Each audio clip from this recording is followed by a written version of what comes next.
soal hadis yang intinya menyebutkan bahwa membunuh cicak atau toke mendapat pahala, baik sekali pukulan, 2 kali sampai 4 kali. Karena jika memang seperti itu terlihat kejam menurut saya. Masya Allah. Bagaimana Ustaz? Teman-teman sekalian, persoalan sebelum masuk ke cicak dia. Ya, sebelum masuk ke cicak.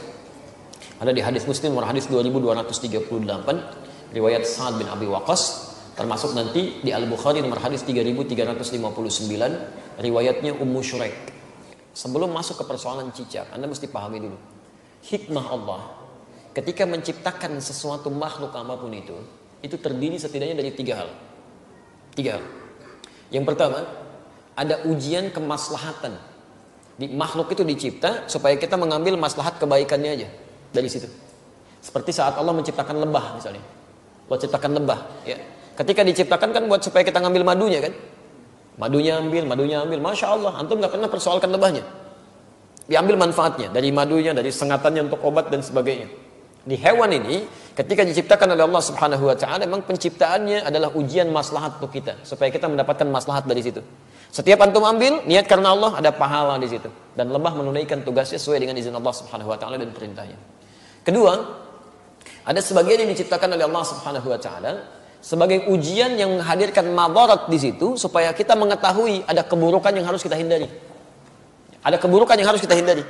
Misal, nyamuk diciptakan oleh Allah Subhanahu wa Ta'ala. Ketika diciptakan oleh Allah, mohon maaf, untuk menunjukkan bahwa ada lingkungan yang kotor di situ, yang tidak bagus, ada penyakit yang harus dihindari. Makanya ketika dia ditunjukkan oleh Allah, dia muncul fitrahnya, dia memang mesti, misal dieksekusi, dibunuh kan. Kenapa dia mesti dibunuh? Karena di lingkungan itu ada yang kotor, plus dia pun membawa kotoran yang mungkin bisa berpindah satu dengan yang lainnya. Di pelayanan kehidupannya, tasbihnya kepada Allah, memang khidmatnya untuk menunjukkan ada tanda yang kotor nih pada diri saya. Ada sesuatu yang buruk di lingkungan Anda. Jadi nyamuk tuh ketika datang, dia membawa sesuatu yang baik untuk kehidupan kita. Cuman dilihat dengan persepsi yang kotor. Ini ada ujian madarat maksud kita. Ya. Ini ada yang kotor, yang gak bagus. Kita bunuh nyamuk di situ, menghilangkan kotoran yang ada di dalamnya. Tapi diciptakan oleh Allah untuk menandakan ada sesuatu yang harus kita hindari untuk kebaikan kita. Makanya ketika Allah menciptakan nyamuk ataupun lalat, ya Masya Allah turun ayat di situ. Quran surah kedua Al-Baqarah ayat 26. Posisi paling kanan, dari tengah sampai dengan ke bawah. Innallaha la yastahi ayyadriba mathalan ma ba'udatan fama fawqaha. Allah itu enggak pernah punya rasa malu. Kalaupun harus membuat perumpamaan dengan menciptakan nyamuk, karena di balik itu pasti ada kebaikan maslahat untuk kita. Jadi, kenapa antum enggak pernah tanyakan? Kenapa enggak tega membunuh nyamuk? Kenapa enggak mengatakan kejam membunuh nyamuk? Jadi kan? Jadi persoalannya bukan bunuh atau tidak bunuh, itu ada ujian bagi kita yang menampilkan madarat di situ yang harus kita kemudian hilangkan. Kalau Allah enggak tampakkan, maka bahaya untuk kehidupan kita. Termasuk cicak. Cicak masuk pada ujian madarat di samping ujian keimanan. Ya, ada madarat. Bukankah ketika cicak datang menandakan bahwa banyak kotoran yang ada di situ? Ada bakteri E. coli yang dia bawa, ada kotoran-kotoran yang ada di sekitarnya. Yang dimakannya pun yang kotor juga. Apa makanan cicak? Nyamuk. Jadi ini menandakan bahwa ketika cicak hadir itu dia diciptakan oleh Allah, bukan diciptakan untuk dibunuh, diciptakan untuk menandakan ada madarat di sekitaran itu dengan kotoran-kotoran. Makanya diciptakan oleh Allah untuk menunjukkan ini ada yang kotor, ada yang gak bagus, termasuk dirinya sendiri. Maka Nabi menyampaikan riwayat Sa'ad bin Abi Waqqas, ya, qala anna Nabiy sallallahu alaihi wasallam, bahwa Nabi sallallahu alaihi wasallam amara qatlal waza', memerintahkan untuk membunuh cicak dan ada pahala di situ. Bunuhnya cicak itu seperti kita membunuh nyamuk untuk menunjukkan ada kotoran-kotoran di situ yang hikmahnya harus kita jauhkan. Memang diciptakan dia untuk menunjukkan itu, dan harus dibunuh dia. Harus dibunuh. Ketika Anda bunuh itu bukan cuma ada pahala di situ, tapi menghilangkan keburukan-keburukan yang mungkin muncul. Termasuk di situ mengusir keadaan-keadaan jin, karena jin senang di tempat yang kotor. Makanya saya bisa katakan kalau ada cicak tuh beberapa tempat, itu jin biasanya ada juga di situ. Karena senang di tempat-tempat yang kotor. Ya, senang di tempat-tempat yang kotor. Jelas sampai sini? Wasamma bi fuwaisiqa, dan Nabi menyebutnya dengan hewan fasik kecil. Hewan fasik kecil. Selain membawa kotoran, dia pernah juga meniup-niup api yang sedang membakar Nabi Ibrahim supaya semakin menyala. Ya, diharapkan jadi dingin dan teduh, ini malah ditiup-tiup oleh hewan ini. Makanya ketika Anda membunuhnya, bukan cuma menghilangkan kotoran, tapi plus ada pahala di situ. Pahalanya di situ dengan sekali pukul ada 100 kebaikan, kan? Berdasarkan hadis riwayat Al-Bukhari dari Ummu Syuraik nomor hadis 3359. Dan terbunuhnya cicak itu menghadirkan bagusnya kebaikan-kebaikan dengan menghilangkan kotoran yang ada di dalamnya. Jelas di sini? Di antum pahami dulu ini hikmahnya. Kalau nggak paham hikmahnya, Masya Allah nanti muncul macam-macam. Wah, ini kan melanggar hak asasi kehewanan misalnya kan? Masya Allah. Ada macam-macam lah. Nyamuk kan tuh nggak bilang gitu. Nyamuk kan sama aja. Kenapa nggak bilang antum nyamuk kejam? Ya, membunuh nyamuk kejam, bunuh lalat kejam dan sebagainya. Kalau di nyamuk ada kotoran, cicak juga ada kotoran. Ya, jadi sama aja sebetulnya. Ini yang kedua gambaran keimanan kita untuk mengikuti petunjuk syariat. Kenapa membunuh cicak dapat pahala? Dan kenapa bisa demikian?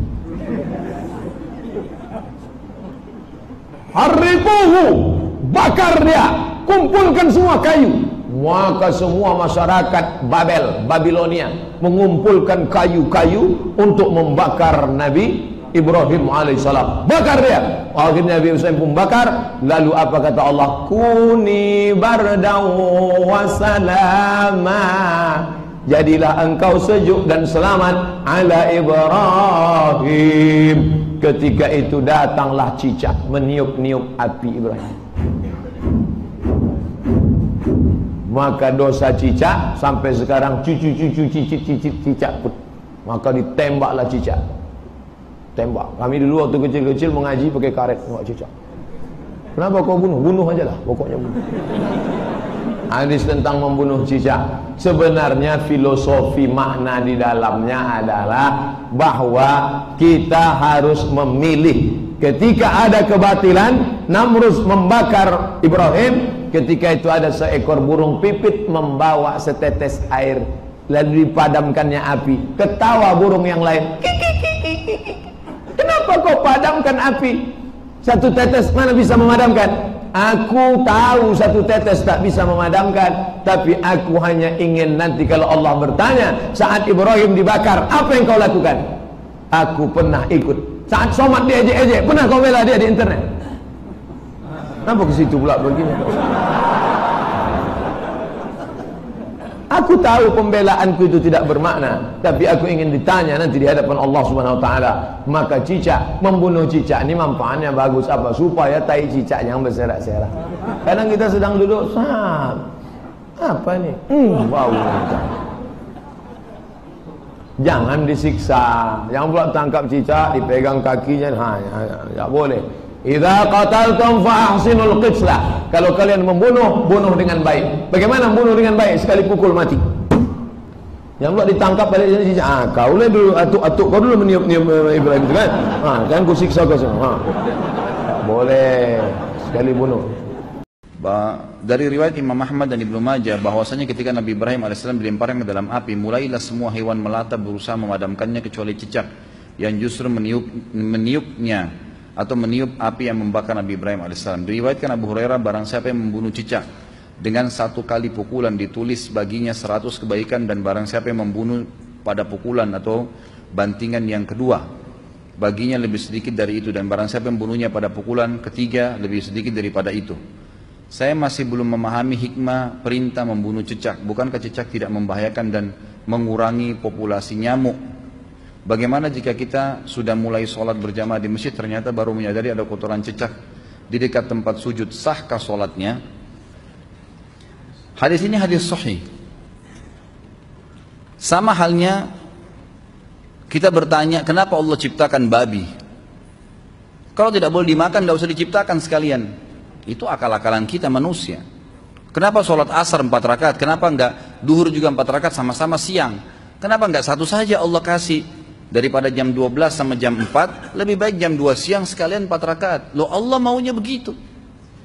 Gimana caranya kita sebagai makhluk memprotes Allah? Nggak bisa.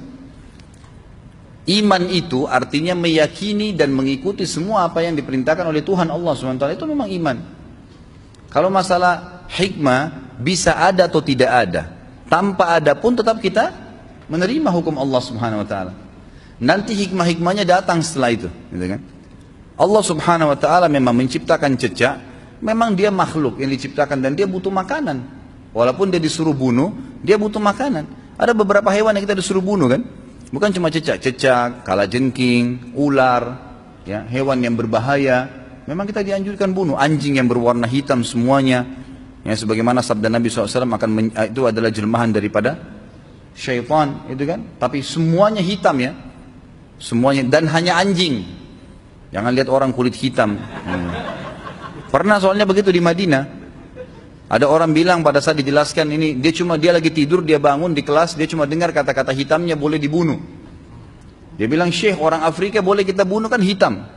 Kata syekhnya, ini anjing hitam. Nah, jangan salah faham. Jadi memang diperintahkan membunuh cecak, membunuh tikus, membunuh ular, kalajengking, itu perintah dari Allah SWT. Apa hikmahnya? Allahu a'lam.